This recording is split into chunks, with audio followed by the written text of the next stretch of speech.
Thanks so much, Jennifer. And I want to quickly thank Jennifer Renwick and David Kingham of Exploring Exposure, who are my other webinar partners, for helping out with the tech side and hosting of our session today. And they both take some great black and white photos themselves. So they're, in addition to providing tech support, they're also incredibly talented landscape photographers. So with that, we will get started with our agenda today. If I can get my mouse to work. So I'm Sarah Marino, and I pulled this panel together today to talk about black and white photography. And before we get started, I'm really quickly going to go over an agenda, and then we'll do some introductions, and then we'll jump into today's presentation. So each of us is going to go over a couple of our photos to give you a sense of what the before looks like and what the after looks like, with our vision and our creative process interspersed in each of those discussions. And then we'll have time for Q&A. So with that, I'll introduce myself. Again, my name is Sarah Marino, and my photography business is naturephotoguides.com. I live in southwestern Colorado in a little town at the base of the San Juan Mountains. And then my husband, Ron Coscarosa, who's also a nature photographer, he and I both have mobile jobs, so we also travel about part-time in our Airstream trailer. So we get the best of both worlds of living in a beautiful place and then traveling all over the Western US. In terms of my photography, I focus on, or I split my interests between color and black and white. And usually most people are interested in the color side, so it's fantastic today to be talking about black and white photography for a little while. In terms of my business, I offer workshops, ebooks, video tutorials, and a lot of educational things. Before we move on to John and Cole for their introductions, I do want to give a little bit of a reason of why I invited the two of them to participate in today's session, in addition to their fantastic photography. First, John is one of the most generous people that I've met in the photography community. So in addition to his inspiring work, he's been so helpful for me in a lot of different ways of navigating this business. So I just wanted to acknowledge John for being both a great photographer and a really fantastic person. And then Cole Thompson. In 2011, I attended one of Cole's talks, and it was the first time I had actually heard a photographer talk in person. It was the first time I had heard anybody talk about vision. So moving from documentary photography to creative photography. So Cole had a huge influence on me as I got started into nature photography. And he might be one of the reasons I decided to start working in black and white. And he also has a practice that he calls photographic celibacy, which he may talk about or may not, but it essentially includes not looking at a lot of photography so you can really find your own voice. And I practiced that for about 1.5 years, and it was transformational. So I wanted to acknowledge John and Cole for their influence on my photography and their generosity in sharing so much of their knowledge today during this webinar. So with that, how about you, John? Do you want to give a little bit of an introduction about yourself? Sure. Thank you, Sarah, for putting this together, and thank you for your kind words. Very generous. I think you know how I feel about you. Others don't. I think Sarah is one of the finest human beings in this business. I love her to death, and for her who she is, for how she articulates her photography, her feelings about photography, and for her photography, which is superb. So it's a privilege to be here. I'm in Bucks County, Pennsylvania, from New England originally, big time wicked hardcore Red Sox fan. I know Beth will appreciate that. Photography started for me back when my dad was, well, I actually stumbled upon some 2 1/4 negatives in the basement. And, you know, so I'm old, so that was like 50 years ago, or maybe 100 years ago, Cole would tell you. And so I've been passionate about photography, and I started out doing black and white photography, moved a little bit to color, but if I had to say what makes my heart sing, it's still a black and white photograph. So I'm excited to be part of this esteemed panel and share whatever I can share today that might be helpful as we go through. Okay, well, I am Cole Thompson. I want to thank Sarah and everyone for having me. I am in northern Colorado, and I'm strictly a black and white photographer. And I don't really do this for a living. I'm retired. I do this because I love to do it. I love to create. And I call myself a fine art photographer, and I absolutely hate the term but it's useful because people at least kind of know what you do. I don't do portraits. I don't shoot child photography. I don't do pets. I don't do weddings. I don't do senior portraits. I try to create art, however you want to define that. And it's the passion in my life that since I've retired, I've been able to devote much more time to it. And I'm just happy to be able to share my thoughts with other people. Great, thanks so much, Cole. And I'm sorry for the little issue with the PowerPoint. I'm trying to use two screens and it kind of failed on me. So sorry for fast forwarding through you, John. That's fine, no big deal. Okay, so very briefly before we get started, we have two more upcoming webinars, including one on essential lessons for photographing trees and forests with me, Alex Noriega, and TJ Thorne on May 28th. And then a small scenes where we are going to focus on composition case studies for nature small scenes. And that one's with David and Jennifer on June 11th. So I hope if you're interested in these sessions that you'll join us. Those again are free just like this one. So one of the reasons that we decided on this topic for today is that we wanted to first share the creative process behind 6 of our black and white photos, and also offer 3 different perspectives to learn from.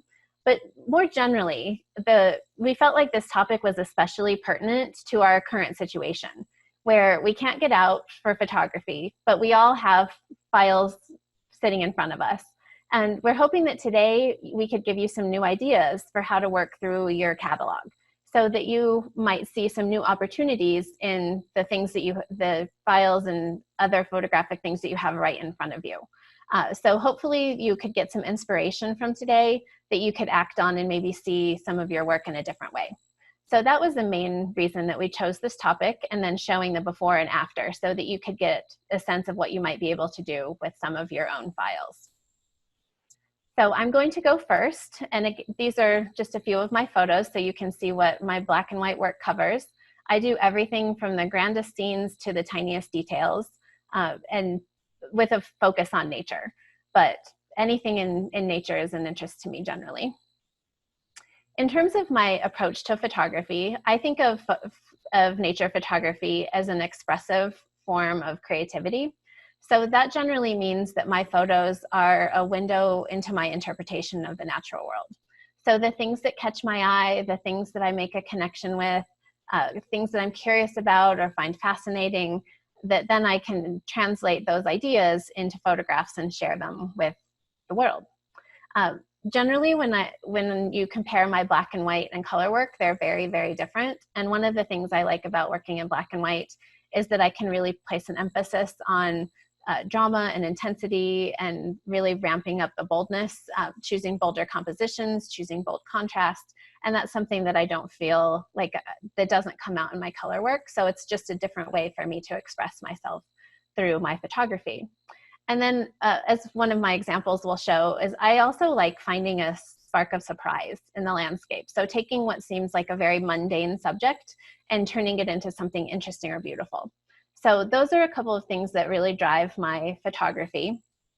And when it comes to black and white in particular, black and white by its very nature is a departure from whatever we call reality. So with color photography, there's a lot of debate about how far is too far. Well, that debate doesn't really apply to black and white photography from my perspective, because we're starting from a totally different place. When you convert a file to monochrome, or you take a monochrome photo using film, that immediately it's different than what we experience. So this offers tremendous creative freedom, and I don't feel constrained at all to the experience that I had in the field. I don't do things like dropping in skies or dramatically changing a composition or doing a lot of cloning or anything like that. So my photos are still grounded in what I experienced. But in terms of my processing and how I present my work, I do take a lot of creative liberties. And then just, even though this isn't a processing session, I did want to mention that I only use the simplest of tools. So in Lightroom, that's the sliders, the blacks, whites, highlights, and dark sliders, the tone curve, and then some gentle use of the clarity, texture, and dehaze. And then in Photoshop, I only pretty much use levels and curves with an occasional luminosity mask and some dodging and burning layers. So really, like, to get to good black and white photography, you really don't need to have a deep understanding of processing tools, just more how to apply them creatively. So here's the first photo that I'm going to talk about. And this was taken in Death Valley National Park in January, where there were some crazy, crazy windstorms. So this is what the scene looks like on a blue sky day.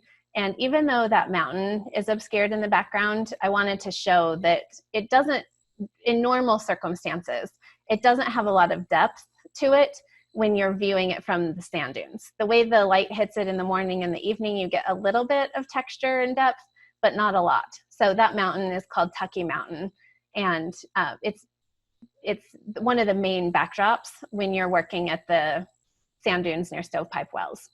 So that's what this experience looks like on kind of your typical blue sky afternoon. On this particular day, that's Jennifer. So Jennifer, our host for today, she and I were scouting for dried mud for our workshop, because that's the kind of thing that we do. How we spend our spare time in Death Valley is looking for mud.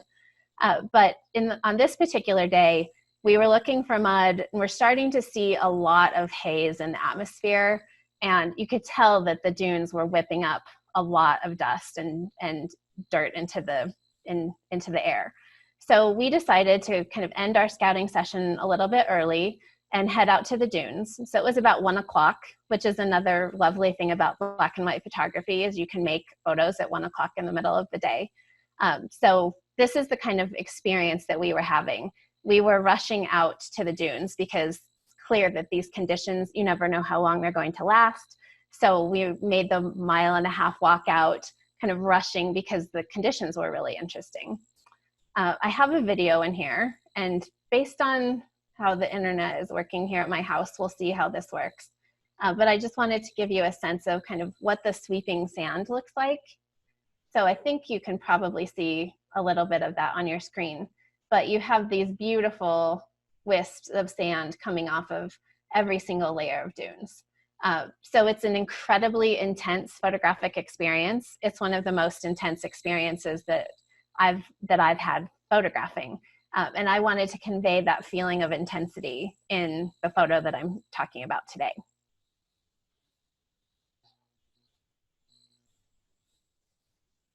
So here is the raw file, and you can get a sense of a few things about it. So first, it's underexposed. That's because, like I mentioned, we were rushing out. This atmosphere that you see here around Tucky Mountain, this kind of depth and the details that you see in these mountains, this is the only time I've seen these mountains look like this. And I've spent months in Death Valley, and I've went out to these dunes dozens of times. So this was an incredibly unique set of conditions because there was so much atmosphere around the mountains. So it was just like, I need to get out to a place where I can find a composition just to capture this moment, not knowing whether this would actually turn into anything. But I did, so I wasn't being careful with my exposure. I didn't have a lot of time to fine tune the composition.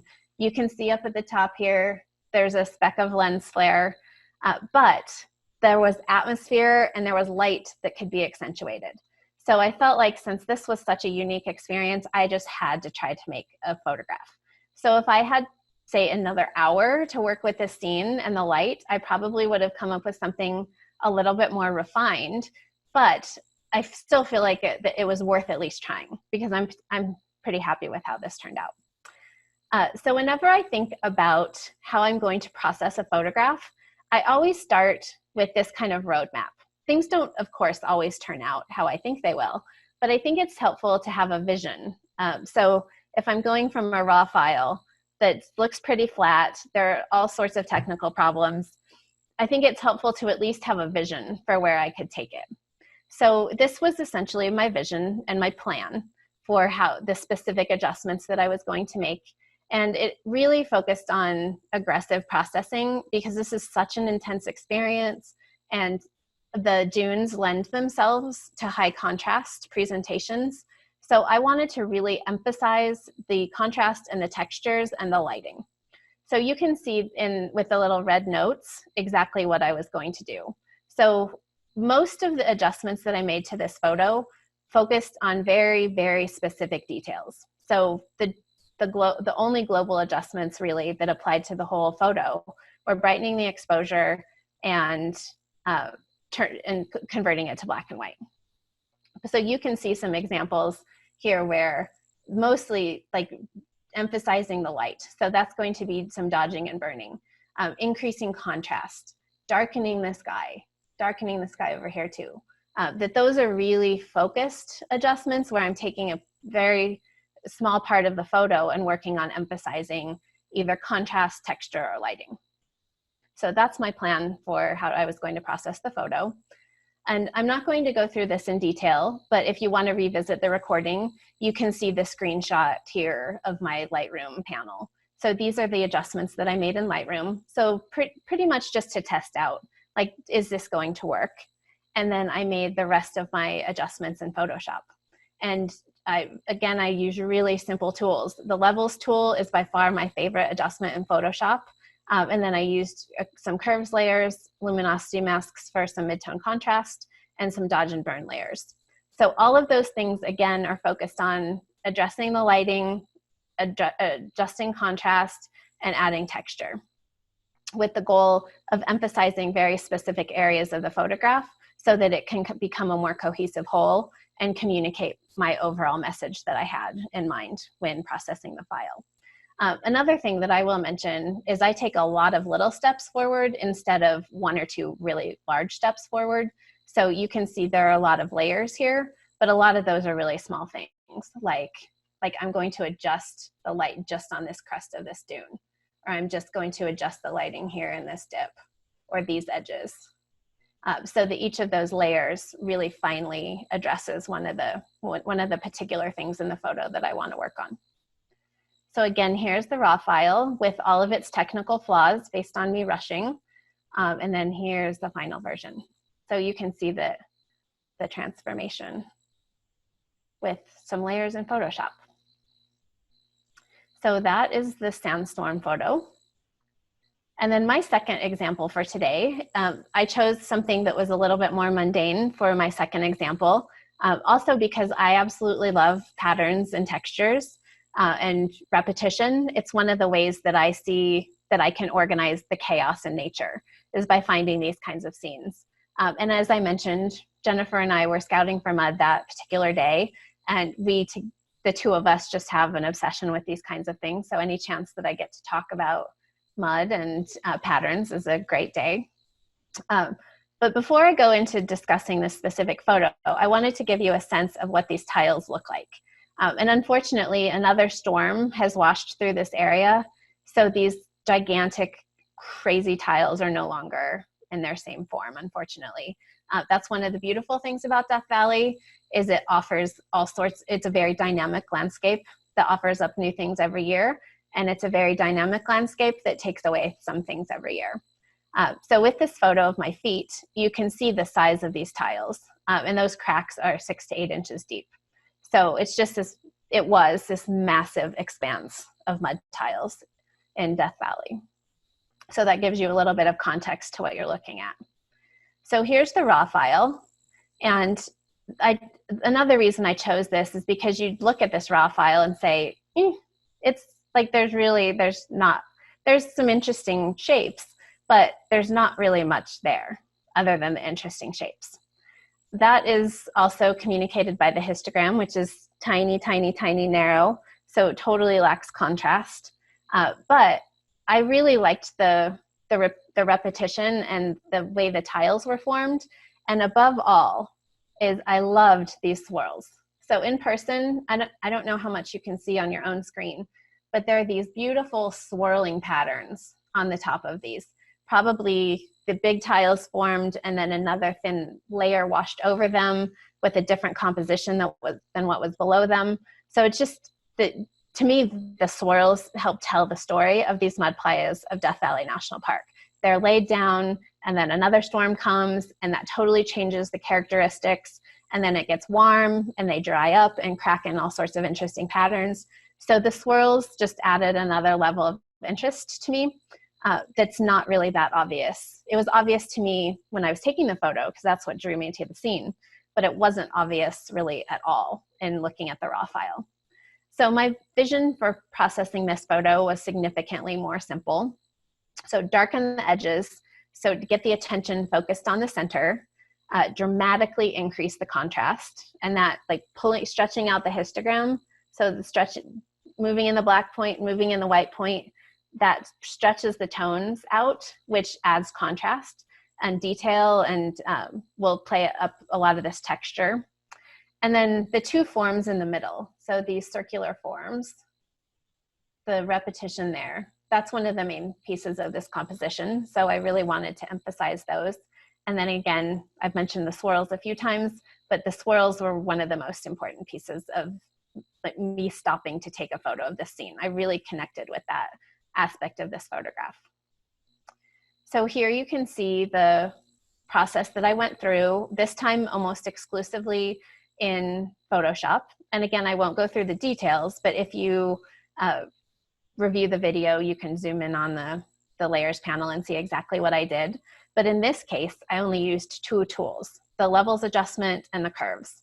And then again, I focused the adjustments on really specific parts of the file. So you can see this top adjustment here. This tile I felt was a little too dark based on the other processing I did, so I lightened that tile. And then this swirl I thought was a little too bright, so I used this curves adjustment to darken that swirl. So you can see that I started big by darkening the edges, increasing the overall contrast, and then started working on the very specific parts of the photo to fine tune and emphasize. So again, you can see the before. So decent composition, lots of nice shapes, but kind of lacking any pop or wow. And then with the transformation, with the black and white processing, all of the swirls come out, which, as I mentioned, were my favorite thing about this particular scene. So with that, I have finished my portion, and I will very quickly mention that I have an ebook and video tutorial that's focused entirely on black and white photography.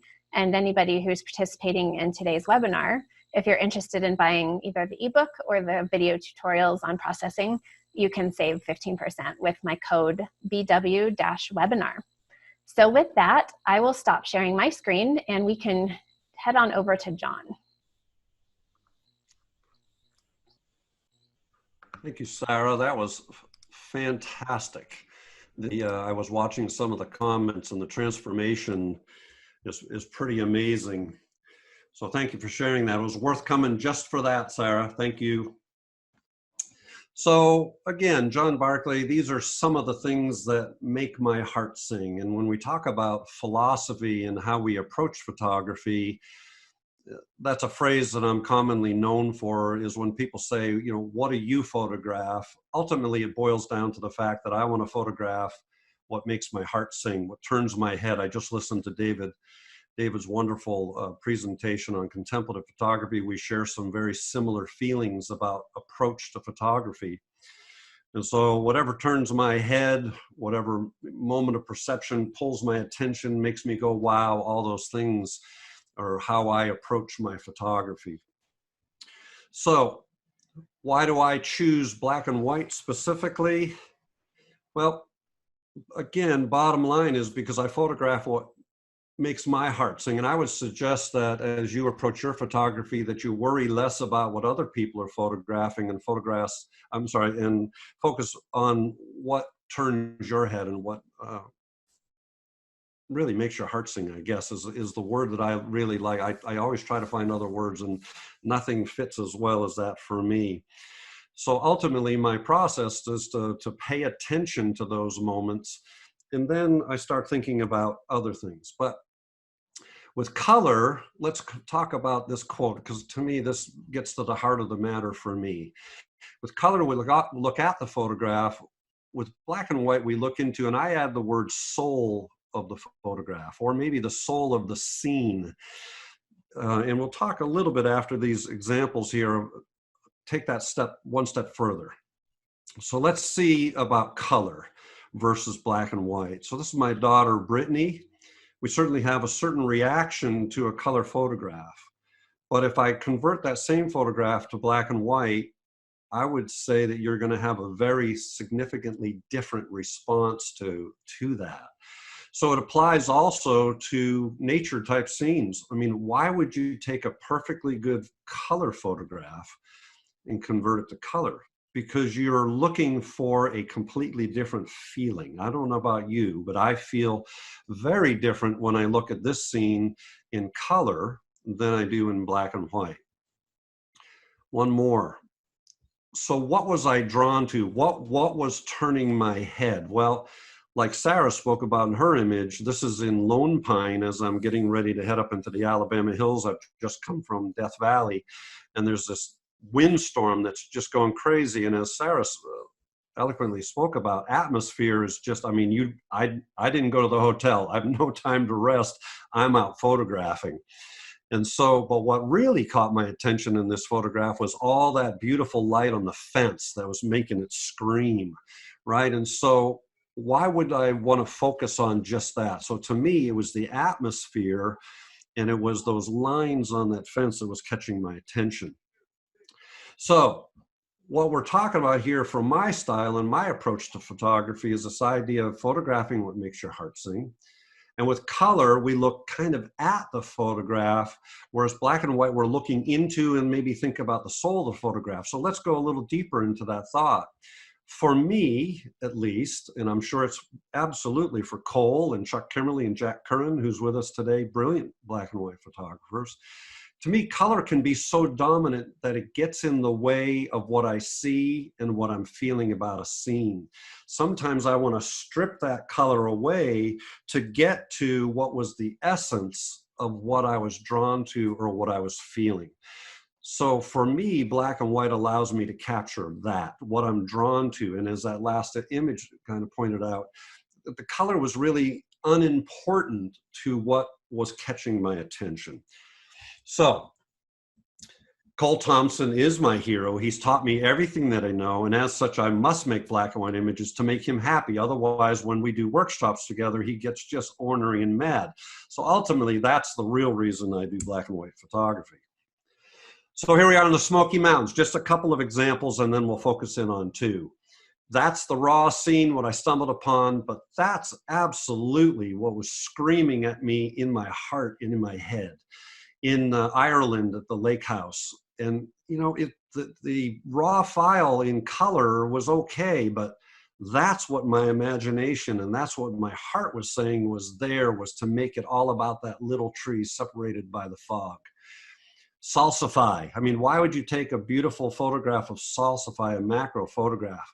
Well, because I want to portray to you what was really important to me, and it was the graphic nature of this Salsify. The color, again, for me, was getting in the way.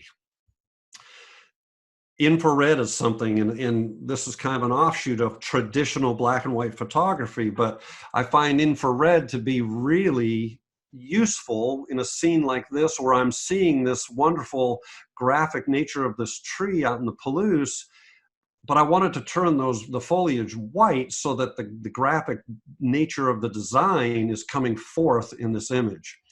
So, and then with some work that I'll talk about here that I use in my processing, we end up with something else. One last one before we talk about the two, so I don't go over in my time.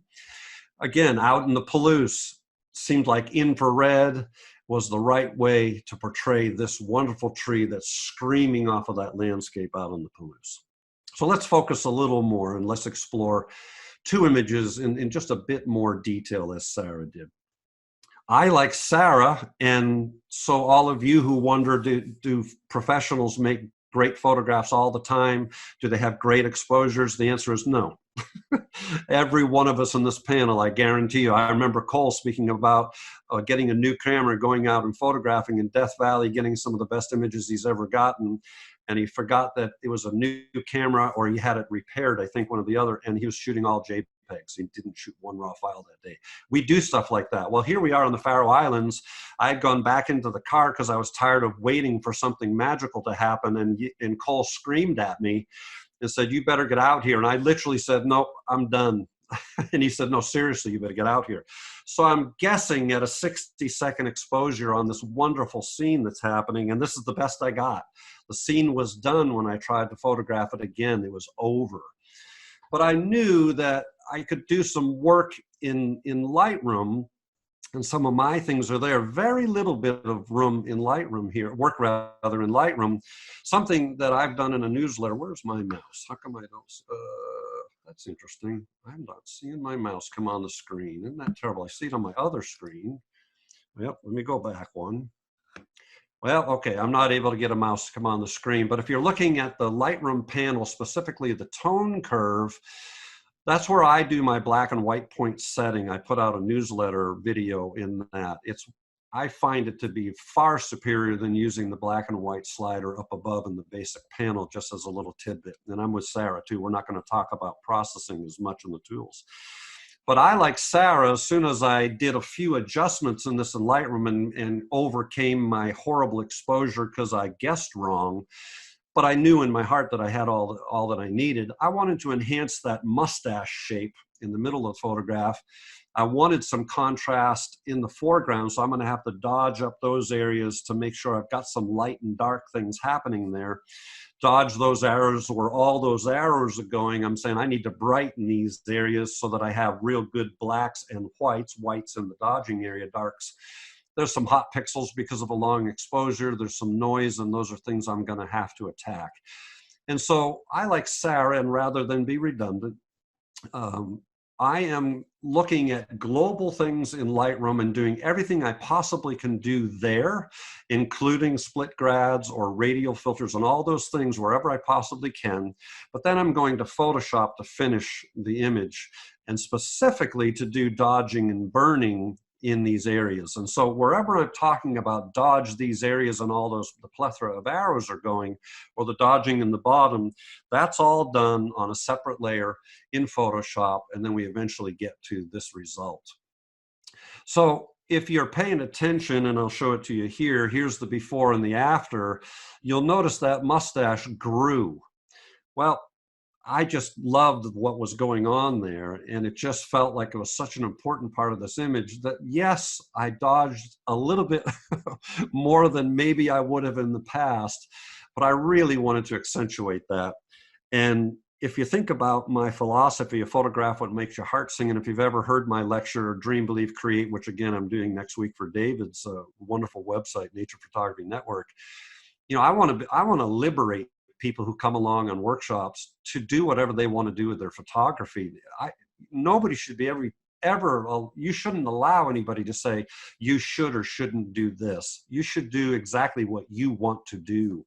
And for me, that's what I chose to do. Okay, I don't want to cut into Cole's time. Let's do the last one here. This is over in, where am I? New Zealand. I'm in New Zealand with my buddy Josh Cripps. No matter where I stood, I could not get into a position where I could isolate some of these obtrusions. So there's the raw file. I've got some things in the way that I want to remove. There's actually a piece of ice there, and I, unlike Sarah, am perfectly fine cloning out. So I am going to remove those three things, that little piece on the bottom left that there's no way I could get rid of it and keep the other part of the composition I wanted. I couldn't get a proper balanced composition because of other things. I mean, you have trade-offs you have to make sometime. And I knew that it was a crappy day light-wise, but I'm still going to go and make the photograph because I know I've got tools, specifically dodging and burning, that I can bring out the detail in those mountains in the background. And so once again, similar tools. In Lightroom, I'm doing some basic adjustments, using the tone curve to set those black and white points, but then using my vision of what I want this to be in the end result. And to me, this might be one of the only photographs that I feel is a fine art photograph in my portfolio, because and that's part of why I chose 4x5. It's part of why I chose to do some of the processing I did. So before and after, you can see that it took a fair amount of work, just so you know. This is, if you're going to get to this result, oftentimes it takes a lot longer than you think it might, and it takes some thought and some working on the small parts of that scene. Like that sky took a fair amount of work to bring out the detail that was absolutely there, but to make it the way I wanted it to look. The other thing was the only way I was able to get those mountains to look black and white like that to that degree was with careful dodging and burning, and it took me probably an hour to do that. But I felt the result was totally worthwhile. So hopefully those thoughts help you. Let's turn it over to Cole Thompson. Let me stop sharing my screen. Oh, wait a minute. Wait, really important. Cole has a new website. Actually, he's got 3 new websites. Cole's, what's it says? ColeSecretlyLovesColor.com. There's another one he's got, IamCelibate.com. And then he's even got one, ITaughtJohnAllHeKnows.com. I just want you to know, because Cole is so competitive in all that he does, I've gone out and created a new 2 websites myself. I'm not celibate. And the truth is I taught Cole everything he knows. Oh boy, pretty funny stuff, John. Do you want me to mute? Let me see. Did that go? I think it did, right? Yeah. You probably want me to mute my microphone, don't you, Cole? Well, let me get back on track. I apologize for that, everyone. First of all, because I do practice photographic celibacy, I don't look at other people's work. I feel like a photographic slut today. Those were 2 amazing images, Sarah. Absolutely amazing. And John, I'd never seen those 2 of yours. Just amazing. And part of the reason I don't look at other people's work is because then I want to copy it. I want to copy your style or your scenes. I got to work to not do that. Well, let me begin by telling a little story. I was exhibiting this portfolio called Ancient Stones a few years ago when this girl walks up to me, stands next to me and says, "You know, that image doesn't follow the rule of thirds." And then she pointed to another and said, "And you should never put your horizon on the center line." And I was astounded that she could not see the images, but could only see rules not followed. And so kind of playfully, I decided I was going to create my own rule of thirds. And it states that a great image consists of 1/3 vision, 1/3 the shot, and 1/3 processing. But the real key is the vision, because that's what drives the shot and the processing. If I were to try to create an image without the vision, I'd really just be floundering about, hoping to stumble upon a great image. And as a friend of both John and mine says, even a blind squirrel finds a nut once in a while. Well, I didn't want to just occasionally stumble on a great image. And so that's why the most important tool in my toolbox is my vision. It's more important than my camera or my post-processing routine. I'd like to tell you the story of the angel Gabriel, the most significant image that I've got. It's most significant for 2 reasons. First, the story. I was photographing the Newport Beach Pier in Southern California doing a long exposure. And there were hundreds of people walking past, but the long exposure made them disappear. And it was interesting, but it was lacking something. And I was looking for a subject when I saw this gentleman, a homeless man, eating French fries out of a trash can. And I approached him and invited him to stand in my photograph. And in return, I offered to buy him lunch, and he reluctantly agreed. And this is the image that he wanted, the one with him holding his Bible. We then went to a very nice restaurant, and this gentleman, his name was Gabriel, by the way, and he was barefoot, filthy, matted hair, and they gave us the look as we entered the restaurant. And as we sat, I offered to get Gabriel to order anything that he wanted. And he said that he had wanted a steak with mushrooms and onions, that he hadn't eaten one for years. And when the waitress brought it, he picked it up with his hands and ate it. It turns out his name was Gabriel Stan. He was Romanian, and I'm half Romanian, so we talked about the old country. He had been a drug addict, but was clean now.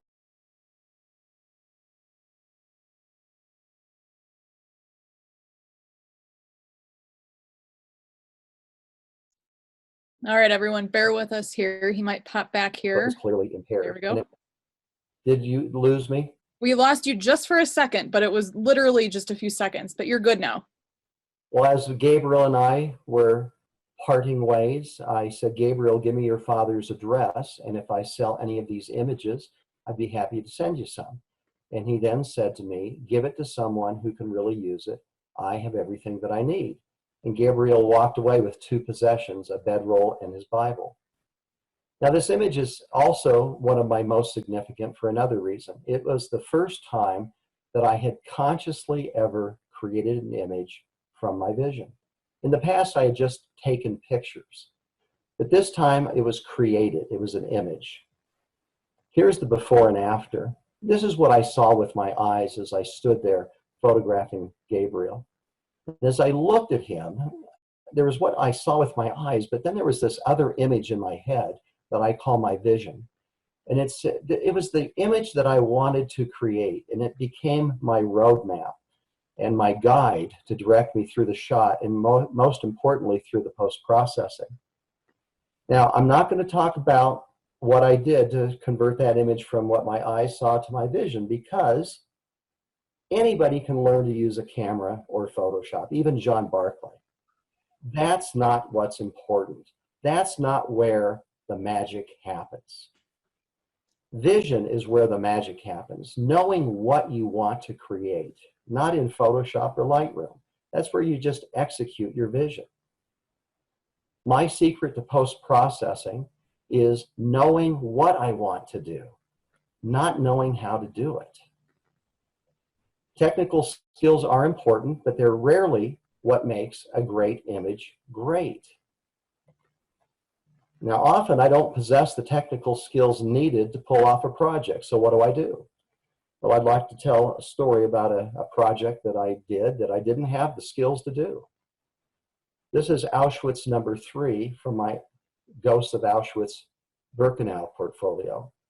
I was visiting my son in Ukraine. He was serving in the Peace Corps. And we, as a family, decided we would go next door to Krakow. And I knew that Auschwitz was there. And I decided that I didn't want to go. But the family voted and said, yes, we would like to see Auschwitz-Birkenau. I don't like to go to sad places. I don't like sad movies or sad books.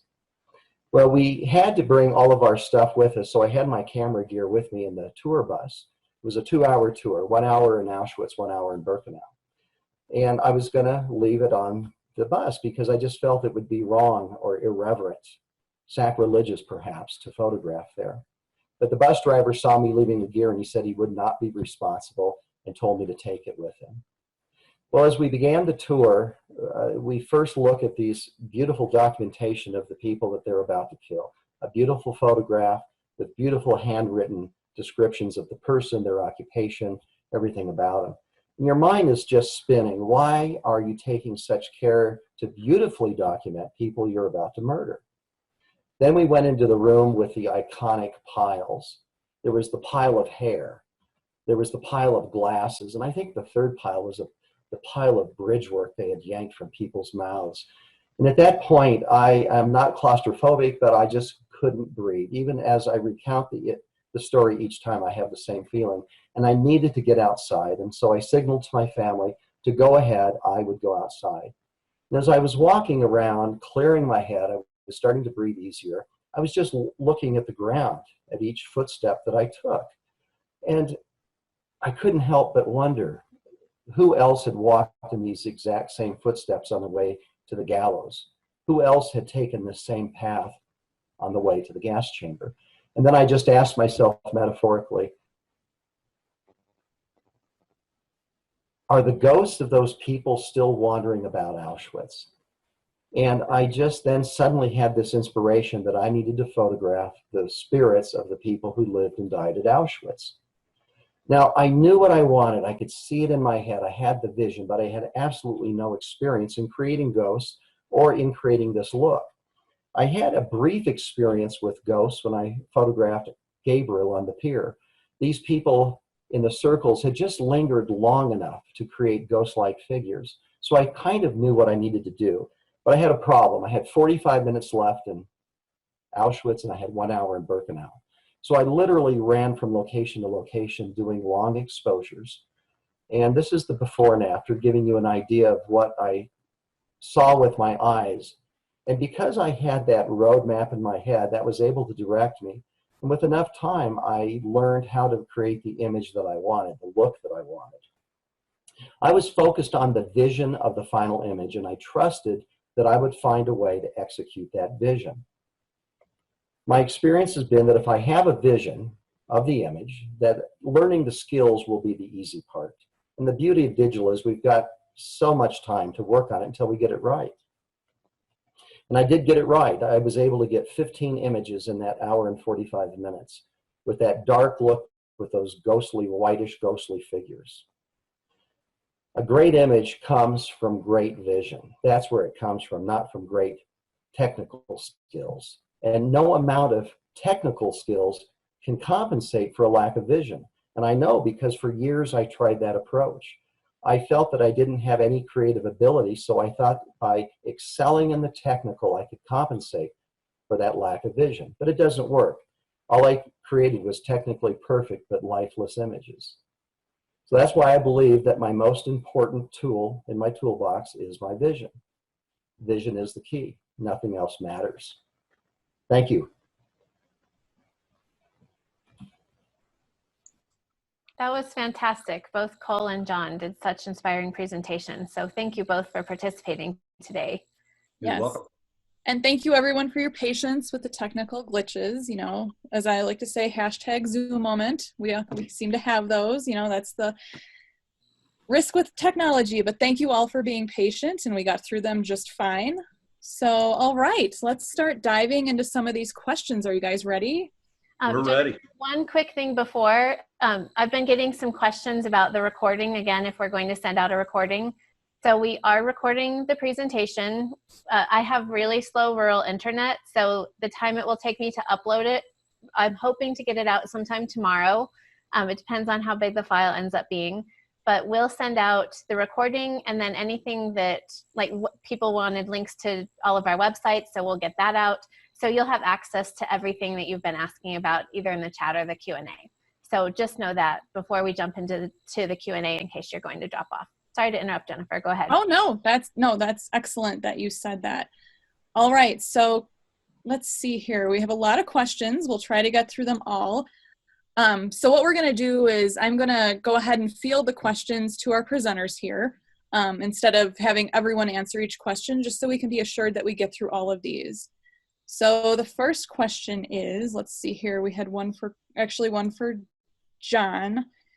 Mm-hmm. Have you thought of doing a workshop non-IR photography? Was that non or? Yeah, they said non-IR photography. That's interesting because I don't do one that is IR photography now, infrared. Actually, it's quite the opposite. I was thinking, because I've had a lot of questions, that I should do one just on infrared. So not knowing quite exactly what that question is, workshops that I do, whether it's with me or Josh or myself or that Cole and I do together, there's very little infrared going on in those, only for those who have an interest, and it's usually not a lot. You know, there's one or two. So that's the best I can answer that. There's not typically infrared going on. It's a side discussion. All right. And then here's a question for Cole from Mark. Cole, do you always or most of the time have a vision of the finished image in your head while in the field or when you set up the shot? Always. And it may not be successful. I may not be able to pull it off, but if I didn't, again, I'm just floundering about, trying things, hoping for something good. I always know what it's going to look like.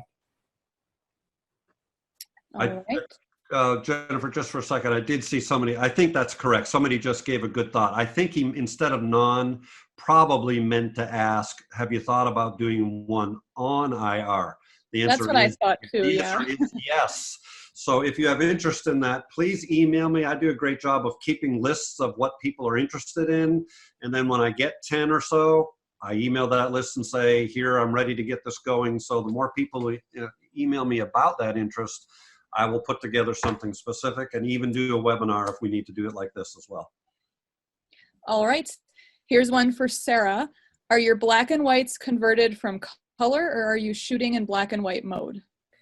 Always converted from color, because sometimes color is really helpful for making processing adjustments.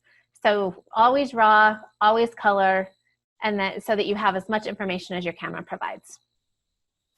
All right. Hey, Sarah, can I jump on and add to that question? Do Go you for it. preview though in black and white as you're photographing, either by when you press the button to play it back, it's black and white, or if you have an electronic viewfinder, do you find any value in previewing it in black and white if you do? I do not. Okay. Cole, do you? Yep, I view it in black and white and shoot in color, and I agree with Sarah. I don't want Canon or Photoshop making those creative decisions for me. You want to play with the sliders, and you really want to tweak that image with from a color image. I agree, and just to add my 2 cents, I'm with you. Got kind of both of you. I'm a Fuji shooter, so I go ahead and switch it to black and white. So I'm previewing live in black and white, and when I press the shutter, I'm seeing it in black and white too. It's not going to be what it's going to be because it's going to change as you process it, but you absolutely want the color file. And if you're starting out, that's an incredible way to start to improve your eye, for sure. Yes. So like in my case, I feel like I have a pretty decent sense now that I've been doing this for a while.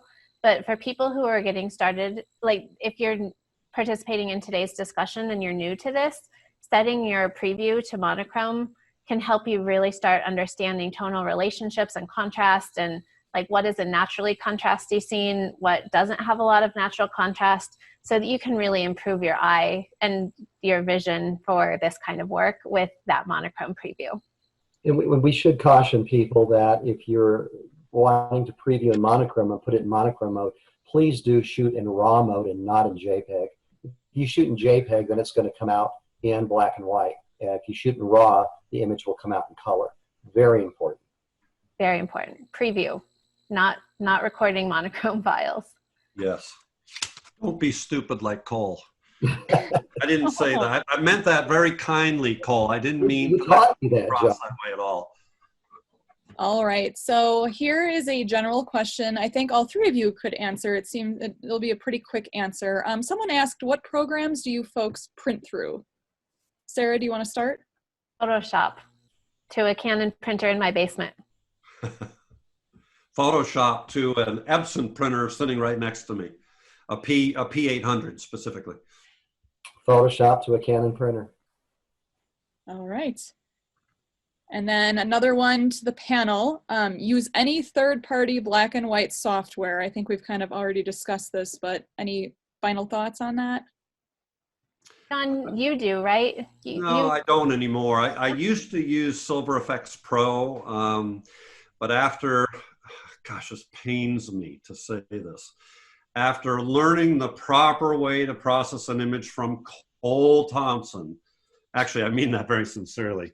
After learning from Cole and then actually being with Chuck Kimmerly and I did some workshops together as well, and I learned some techniques. I only use Lightroom. The conversion to black and white happens in Lightroom, and then I go into Photoshop to finish it. So I no longer use any third-party software. Disclaimer there, Sarah mentioned before, if depending on where you are in the learning curve, look, if it's just like she said, make the camera go to black and white and it helps you to learn. Silver Effects Pro, Topaz, they have great, buttons you can press and it'll at least get you started, right?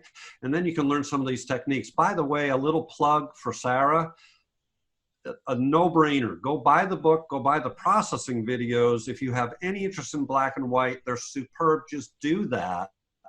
And then you'll avoid all those plugins too, because you'll be doing things in a way that you'll get better results from that. Okay. This one's going to go out to Sarah. We had quite a few questions about this pertaining to your first sandstorm image. So Sarah, how do you protect your gear while shooting during the sandstorm? Lots of people are asking. Can't wait to hear this answer. Yeah, this is the I'm not a careful photographer answer. Like I change my lenses out on the sand dunes. Like I just have never had a problem. So the first caveat is I use weather sealed gear. So if you have gear that doesn't have weather sealing, you might have more problems. But generally, like I just don't have a problem with sand gets in the lens a little bit, but as long as you're careful, you face away from where the sand is coming, you cover your camera and lens, make sure that you're in a fairly calm area. Like, it's not that hard to keep your gear safe, in my view.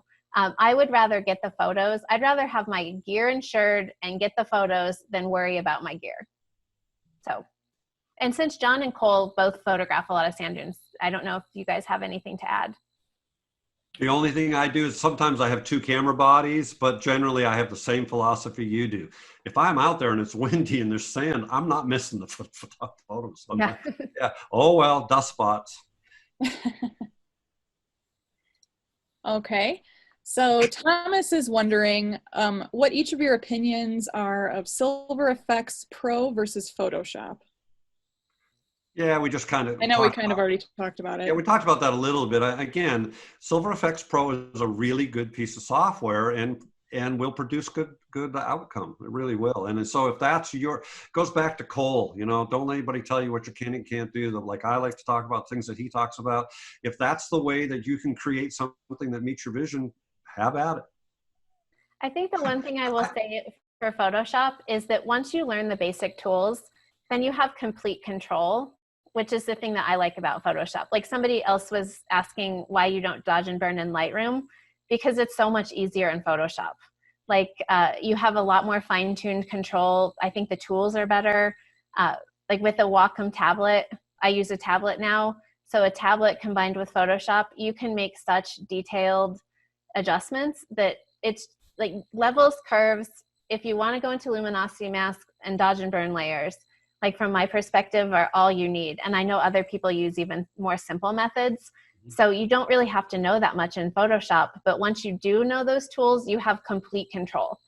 Whereas Silver Effects, you're still working within limitations. So I think John's advice is great. Like if you're learning and you want to start figuring out how to envision photos using some of their presets and using some of their easier tools is a great place to start. But if you're interested in moving more towards executing on your personal vision, Photoshop just is a superior way of having a lot of control with tools that I find to be superior to other options. Well said. Can I just take a minute though? Seriously, is anybody looking at Cole's haircut? I mean, COVID-19, the curse is his hair right now. Oh my gosh. Couldn't you put a hat on or something? Roman hat. Don't you think it was worth it, John? It was totally worth it just to see Cole like this. I'll never forget it. Me, on the other hand, I look like a hippie. I'm going to grow a mullet. Anyways, John, go ahead. Next Alicia question. says it's just because you're jealous. It is. I am jealous. All right, a question for John. So question on your second image. When you are working that sky, do you have any tricks on keeping your edits even across the sky or any part of the image for that matter so it doesn't scream, hey, I dodged this bit here. Thanks. Love your work. I love that. Let's see. Like Cole said, was that 10 minutes ago? So wait a minute. My second image, must be the second one. That was Pharaoh, right? No, that was the one from New Zealand. New Zealand. Thank you. Gotcha. So what I'll do is something again, that Cole taught me. I'll make a selection sometimes of that sky so that I make sure that any work that I'm doing, even if I'm doing dodging and burning, is not going to bleed over like to the mountains specifically in that one. And the other, I'm going to echo what Sarah said here. One of the really nice parts about dodging and burning in Photoshop is you're doing it at 1%. You're doing it in very gradual increments and building up that look. So you're able to have complete control, at least the way I do it and the way Cole and it looks like Sarah does. You're doing it in small increments so that you're avoiding that clunky, oh, look, he used a graduated filter and you can see that look, right? That's not going to happen with the way that at least Cole and I are doing the dodging and burning.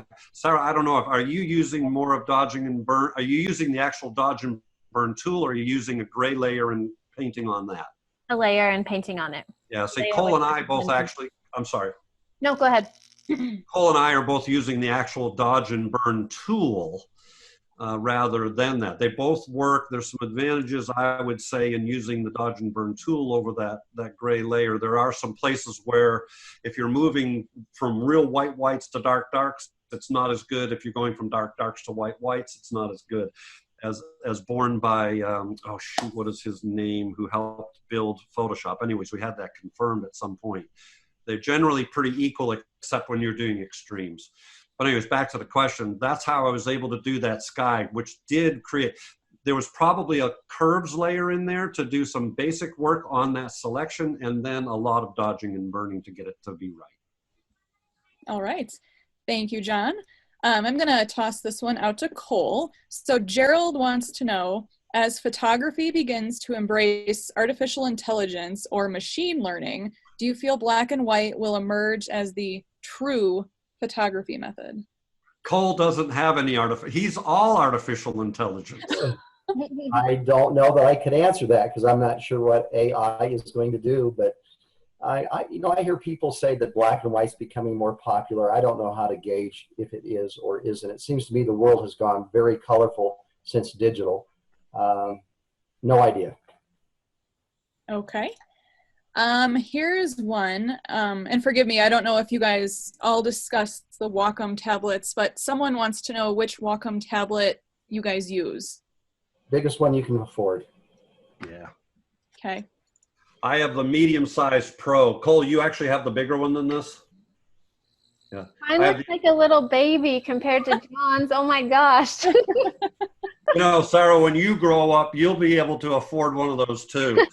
Yeah, given this whole pandemic situation, that's not looking like a near possibility. I know. Tablets are the greatest thing ever. It really is. Who get one always have the same problem of getting used to them. I just stick with it for a day or two, then you'll never go back. Yep. Absolutely, you will never go back. Yep. All right. Thank you, guys. Here's a question from Mark, and I'll throw it out to all of you. So for black and white, do you all expose to the right or something else? Go ahead, Cole. I typically am underexposing all my images by 1 to 2 stops. They are stacked to the left. And because my style is typically a very dark image with a bright subject, and I dodge up my whatever I have of interest. So I'll go ahead and continue on that. And because we do workshops together, I am screaming at him to photograph to the right. And what we finally realize is, if you think about Cole's philosophy, and what I love about this is the bottom line is what he's doing is he wants to see it look a lot like what his vision is as he plays it back. So if he exposes to the right, he's not smart enough to figure that out. Seriously, that's part of it. He's just not smart enough. And so I've given up. I've just given up trying to tell him the technical reasons why you expose to right. You have more data, because if you come to one of our workshops and you see his prints laid out on the table, your jaw is on the floor. They are ridiculously good. And so the point of all this is, it doesn't matter. What he does at 1 stop to 2 stops underexposed works for him, and they're brilliant. Me, because he asked all of us, I try to get a good average exposure and push it to the right if I can. If I can't, that's fine too. I will never have blown out highlights. I avoid those like the plague. If I get blocked up shadows because I got a real contrasty scene, I don't care, because shadows exist in real life. And I, like Cole, don't mind block up shadows. They don't bother me in the least. I don't have anything to add, except for I will say that listening to Cole's talk years ago was so inspiring in terms of the simple methods, like that you don't have to be a Photoshop expert. You don't have to have like every single thing perfectly technically in line to have a really impactful photograph.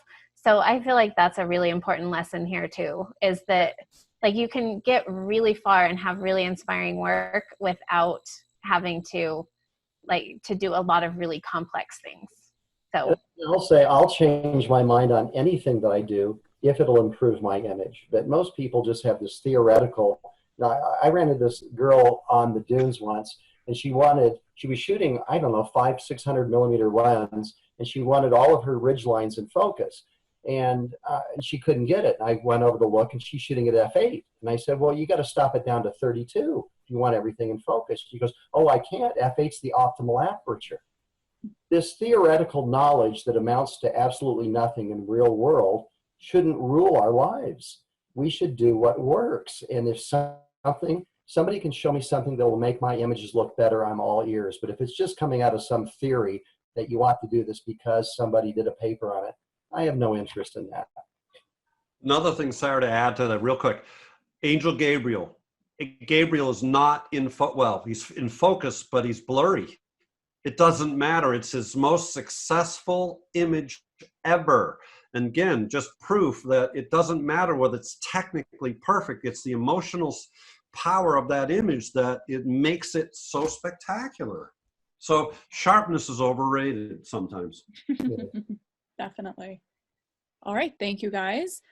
So Cole, I'm going to give you a deep question here. Someone would like to know, Cole, would you share how you found your vision? How did you know you found it, or is it an ongoing process? Boy, I'll give you the short version. I was attending Review Santa Fe, and I was showing my work to all the different reviewers, and I got to the last reviewer of the day, and he just looked at it very quickly, pushed it back brusquely, and said, "It looks like you're trying to copy Ansel Adams." And I said, "I am. I love Ansel Adams." And he then said to me, "Ansel's done Ansel. What can you do that shows your unique vision?" And that was the slap in the face, because I suddenly realized it was my life's goal to be known as Cole Thompson, the world's greatest Ansel Adams imitator. So I set forth on a journey. It took me 2 years to find my vision. And it was tough because I had absolutely no idea what vision was. I had no idea how to find it. I didn't know if I had it or not. What were the implications if I searched and found out I didn't have it? Was my career as a photographer over? So anyway, I just came up with 10 ideas that I thought would help me to find my vision. One of them was photographic celibacy. I reasoned that if I was going to find my own vision, I needed to stop immersing myself in others. I analyzed my images, and I said, which ones do I really love, and which ones are just ones that were popular with other people. And I promised that I would never create another image except for the ones I truly love.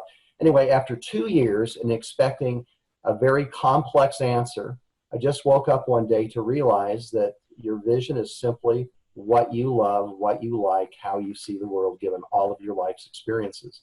And once you get rid of all the crap, such as trying to please others, trying to garner sales, trying to earn likes, trying to please the expert in the photo club, and you do what you love, that's your vision.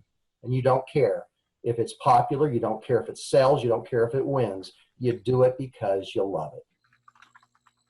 Wonderfully said. I feel like I've been to church. Amen. All right. Do you guys want a few more questions? How are we doing on time? How many people have left the room? We have a couple more that we could go through. Okay.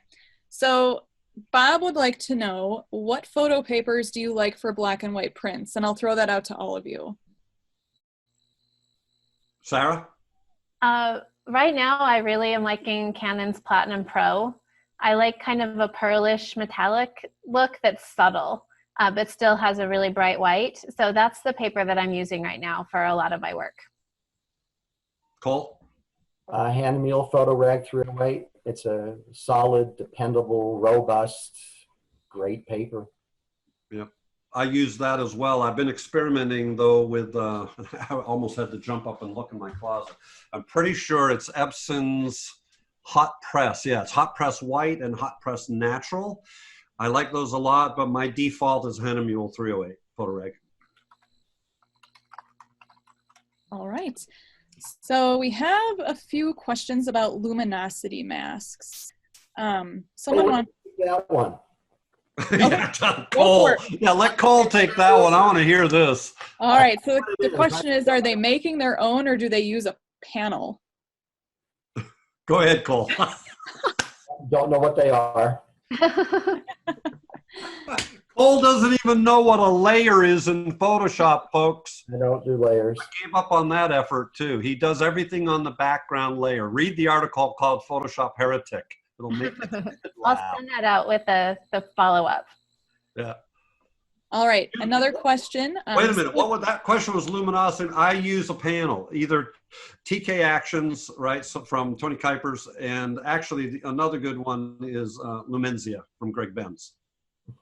I think a couple of people also have no idea what a luminosity mask is. Go ahead, Sarah. So And I use version 4 of the TK panel, which is ancient at this point, just because it's more simple. So I saw somebody saying they just can't understand it. So if you can't understand the full TK panel, you can start with the free basic one, and that will get you headed in the right direction. But essentially, a luminosity mask is a mask that you can generate in Photoshop that is based entirely on tones. So if you want to address only the brightest tones in a file, you can create a bright luminosity mask and then attach that to a curves layer or a levels layer, and whatever you're changing only addresses those specific selected tones. So it's a really helpful way to select just the lightest tones, just the darkest tones, other things in between. But I just use sometimes a lights mask, sometimes a darks mask, and sometimes a midtones. I don't use all the other stuff that comes with the panel. And there are other ways to do a lot of this stuff. So going back to Cole's simplicity encouragement, like, you don't have to know how to do this to process a good black and white photo. It's just a really helpful tool to have in your toolbox. I'm sorry. I know I kept myself in trouble. Sarah, I apologize that I started laughing like crazy, but the comments. The comment is, this is great. So wait a minute. It says, Cole is my new hero. We don't need no stinking masks. Hashtag, we don't need no stinking mask. And then the next hashtag from Alicia is, I want to be a photo celibate too. No, you don't. You don't want to be a photo. Well, you can, but be cautious. It can be great. Photo celibate. I know, I'm kidding. It's good. Actually, it's really good. Okay, we have 4 more questions. Jennifer, should we get through them? Okay, Yes. Sorry. So here is one from Joe. He wants to know, when you are working on your images, do you consider that you are editing or processing? Sarah, I'll hand that one to you. I think of editing as when I'm going through Lightroom to select which photos I might want to process. And then I don't think of processing. Like, I think of it as more like just applying steps in a software that then produces a finished file. So I personally don't think those two terms really resonate with my photography. It's more about like what I want to communicate with the photo and it's the tool to how I get there. So I don't know if that answers this question or not, but that's— Can I give you a word to consider, Sarah? Sure. Crafting. Yes, I like crafting. All right. Just copy me on the royalty checks on that one. All right, here's one for Cole. Is your shooting processing DVD still available? I bought it several years ago and it's been so helpful. Well, first of all, it really isn't mine. I was helping a friend out. Who was that guy, John? Oh, shoot. Anyway, keep going. Yeah. And I was helping him out, and it's his project, and I absolutely have no idea. His name is Greg. Greg McKean. There you go. Yes. So it was on Amazon, and there are part 1 and part 2, and that's all I really know. Okay. Thank you, Cole. And we have 2 questions left. So one of them is it helpful to saturate colors before converting to black and white? What? Is it helpful to saturate colors before converting to black and white? Oh. And I'm going to pick on John. Yeah, I see Cole with the deer in the headlights. Look, thank you for saving my friend. So here would be my answer. I don't necessarily saturate colors, but what I do, and actually Cole does this too, you do what I would call my normal processing in color, right? So I'm going to set my black point, my white point, and I might, up the saturation a little bit. I'm talking about 5 points, not a whole lot, because I do want to have a rich looking color photograph to then have colors to then translate into my tones that I want to use. So yes and no. I'm not oversaturating things by any stretch, but I am making it a good looking color. Go ahead, Cole. No, I was just wondering if Sarah, I've never experimented with that. What do you do, Sarah? I actually don't do that much work with colors. I sometimes will saturate blues and work on the blues slider a little bit, but I generally just work more with tones than with colors personally. Mm-hmm.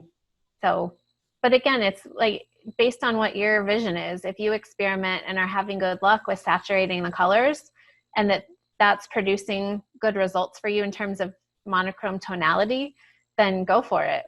Like Yeah. the three of us use completely different, or not completely different, but pretty different methods.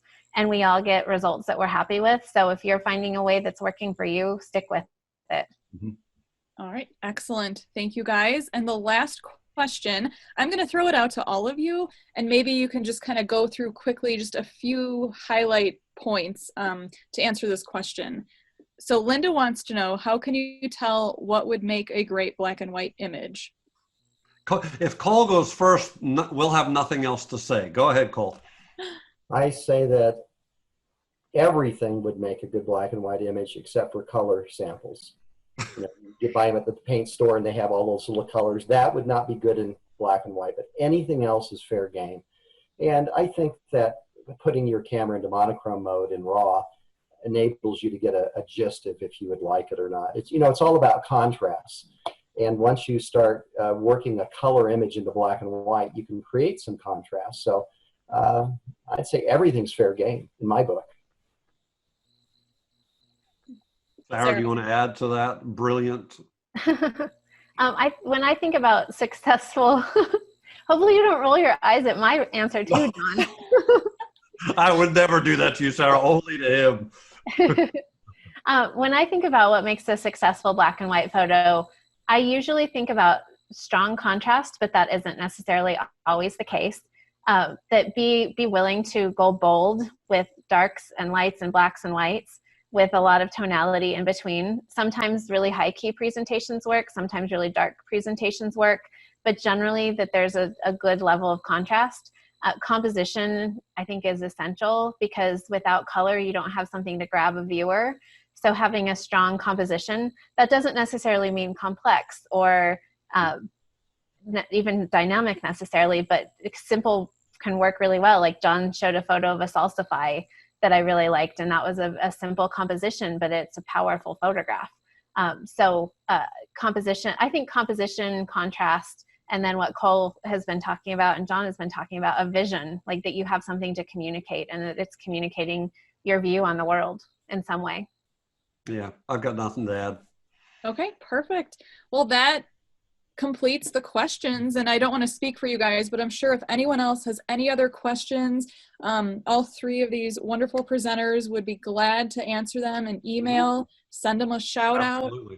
So if we didn't get to them or you still have more questions, please feel free to reach out to everyone with your questions.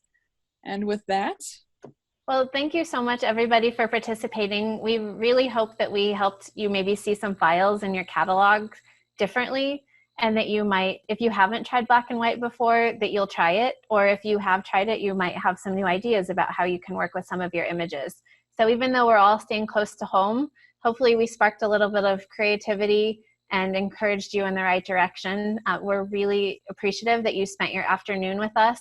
And I will be in touch with a follow-up email with answers to a few more of the questions that we might not have been able to cover, some links and other information about the next webinars that we have coming up. Again, Trees with Alex and TJ on May 28th, and Small Scene Composition Case Studies with David and Jennifer on June 11th. Again, those are free, and you can register to attend those with the links that I will share in the follow-up. So again, thanks so much for participating. We really appreciate it. Thanks, John. Folks. Yes, thank you, everybody. Bye, everyone. Bye-bye.